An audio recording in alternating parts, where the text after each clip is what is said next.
Sebuah desa kecil di Kabupaten Bandung terdapat sebuah warisan budaya yang mengagumkan. Selamat datang di Jelekong, Bandung. Film dokumenter ini didukung oleh Dosaidi.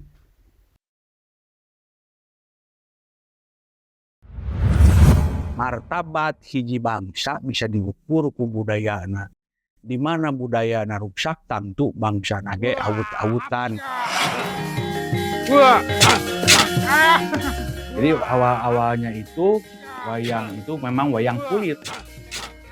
Nah kesininya dari Jawa Tengah wayang kulit, makin ke barat ke Cirebon kemana berubah jadi wayang golek. Jadi tergantung apa teritorial. Kemang syungsang tinang kunang Otak kurawis wayang lindunira bumi bengkak ya bumi bengkak. Kalau dakwahnya Kidalang dengan Kiai itu beda.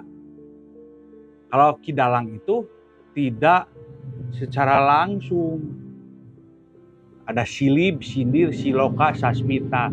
Jadi tidak secara gamblang gitu. Rahwana ini orang jahat. Begini cerita tukang mencuri. Begini akhirnya kalah. Begitu dakwahnya. Nanti di ending ada cepot untuk mempertebal. Rahwana ini gini. Makanya orang harus gini. Bla bla bla bla. Jadi tidak menggurui lah kalau tidak. Jadi si penonton itu merasa dianya nggak didakwah, diceramah, tapi dia ternyata begini ya, gitulah. Daripada lama selesuk itu orang nyanyi ayo bergoyang Rayuanmu membawa aku ke surga, tetapi tipuanmu itu membawaku ke neraka asyik. Sebenarnya aku sangat butuh cinta. Tapi ku takut diperdaya. Di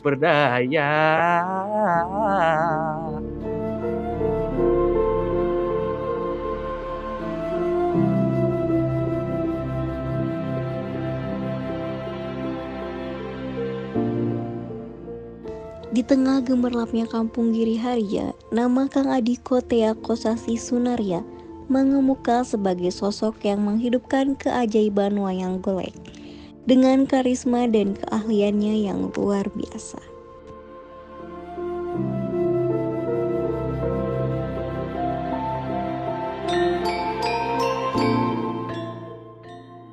Di kampung Jelekong ini sebetulnya adalah dinasti atau regenerasi ya. Dulu yang pertama mendirikan Giriharja adalah kakek buyut saya, Abah Sunaria, yang beregenerasi ke adiknya. Kalau Abah Sunaria itu pendiri Giriharja itu dinamakan Pusaka Giriharja. Terus melahirkan adiknya yang menjadi dalang, diberi gelar Giriharja I. Itu adiknya yang bernama Bapak Lili Adi Sunaria almarhum. Terus berlanjut ke putranya. Nah tadi adiknya, sekarang putranya Abah Ade Kosasi Sunaria. Itu gelarnya Giriharja II. Nah itu kakek saya. Berlanjut melahirkan lagi Giriharja III, yaitu Abah Asep Sunandar Sunaria. Lanjut Giriharja IV, Abah Ugan Sunagar Sunaria.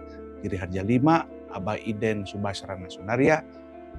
Giriharja VI, Abah Agus Supangkat Sunaria.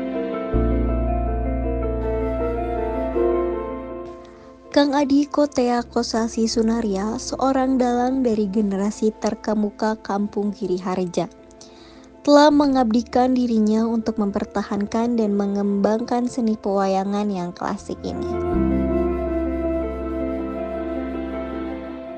Dulu dinamakan Jelekong ini luas ya. Kalau di pedalangan khusus Giriharja namanya. Dulu itu Giriharja sebuah bukit-bukit, pegunungan, bahkan ini gunung sebetulnya. Yang dibabakan di beko gitu ya, di beku. Kalau istilahnya orang Sunda itu dibabakan, bikin sebuah perkampungan. Dan dinamakanlah Giriharja. Giri itu artinya gunung, harja itu adalah kemakmuran. Gitu. Nah, dari kampung tersebut dijadikan nama grup pedalangan. Pusaka Giri Harja 1 sampai 7. Itu artinya adalah, filosofinya adalah lambang gunung kemakmuran. Seperti itu.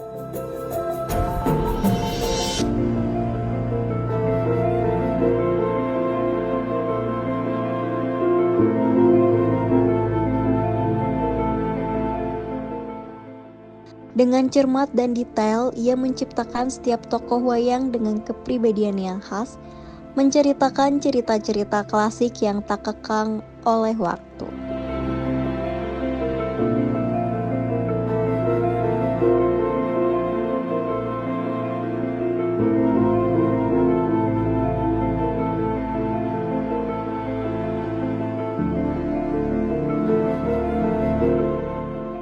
Tantangannya itu adalah saingannya bukan hanya dalang sekarang.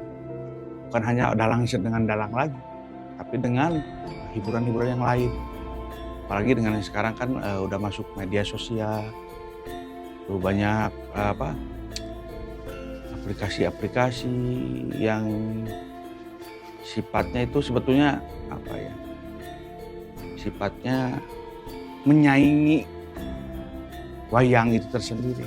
Jadi banyak yang mending juga ikut challenge apa gitu, atau mendingan nonton scroll yang lain, TikToknya misalnya, ketimbang wayang. Makanya kita juga harus mengimbangi, kalau orang Sunda bilang harus ngigelan zaman. Jadi mengikuti zaman, up to date, ngindung ka waktu, mi bapa ka zaman, itu para orang Sunda. Lulusan SMA, geus kelas 3, geus beres. Tah bingung rek kuliah kemana nya? Kuliah kemana? Nah, maka jeung bingung. Kuring tepan geus ngelestarikeun budaya geus. Tah hayang kuliah teh selain ti ilmu pendidikan umum, ilmu pengetahuan umum, hayang anu berbasik agama. Kira-kirana lamun kuring hayang daftar ka mana?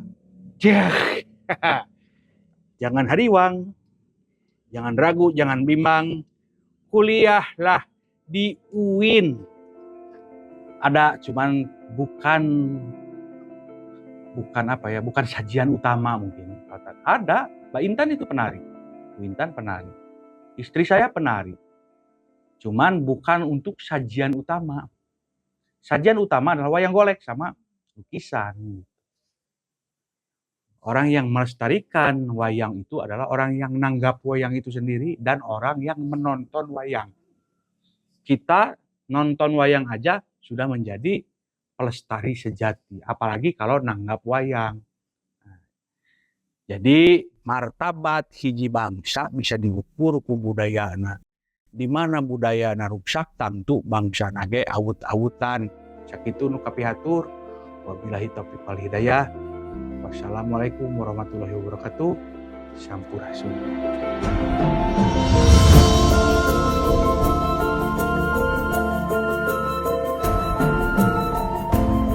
Kampung Jelekong. Disinilah para pengrajin lukis menuangkan imajinasi mereka ke atas kanvas, melestarikan tradisi seni lukis yang telah diwariskan secara turun-temurun.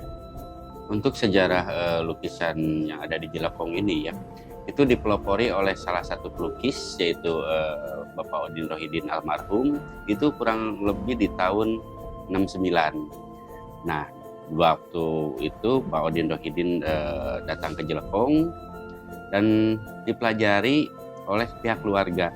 Sesudah pihak keluarga mempelajari itu dan mereka bisa, lalu mereka membuat regenerasi lagi ke bawahnya begitu, dan itu dilakukan terus-menerus hingga sekarang seperti itu.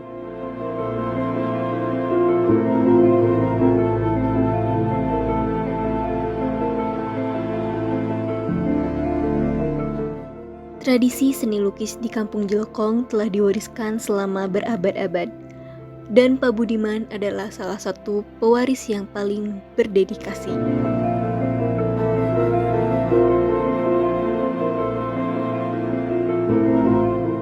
Jadi sebenarnya lukisan Jelekong itu awal muncul itu hanya dua aliran, yaitu realis sama naturalis. Dan itu pun saya rasa dipengaruhi oleh aliran Moi Indi. Moi Indi itu adalah aliran yang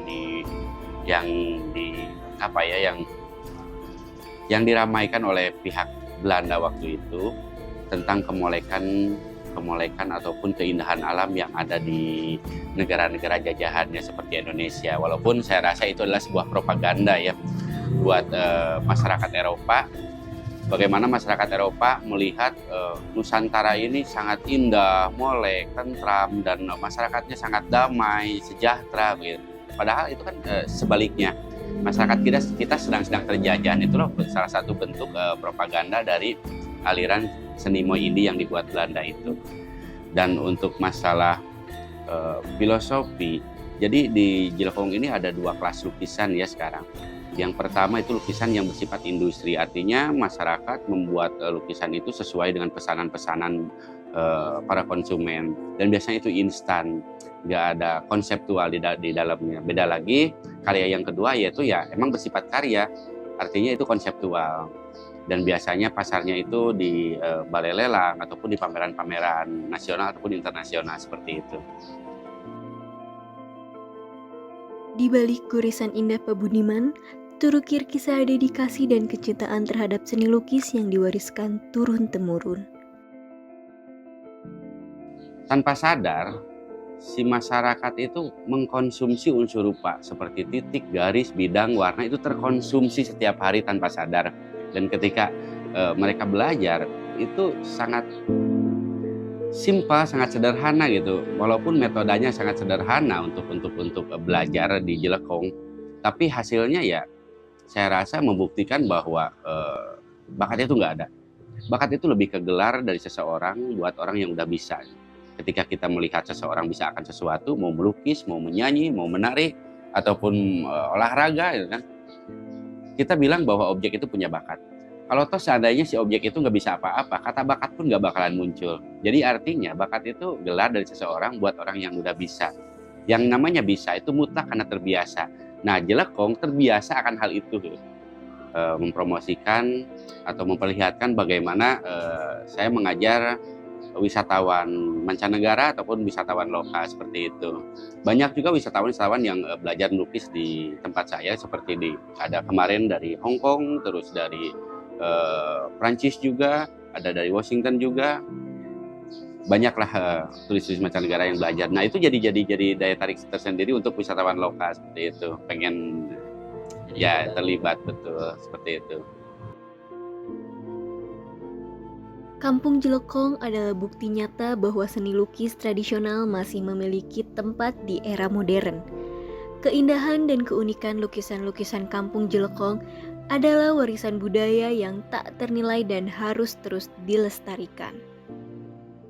Tapi beda lagi kalau kita masuk ke wilayah akademis ataupun wilayah-wilayah pameran-pameran yang bersifat menengah ke atas, itu biasanya pasarnya lebih melirik konsep gitu kan. Jadi artinya seni itu udah nggak objektif di mata mereka, tapi lebih ke subjektif. Mereka lebih melihat ide, gagasan ataupun konsep yang ada di dalam karya itu sendiri seperti itu. Di era modern, para pengrajin lukis di Kampung Jelekong menghadapi berbagai tantangan, seperti persaingan dengan produk seni lukis modern dan juga gempuran teknologi.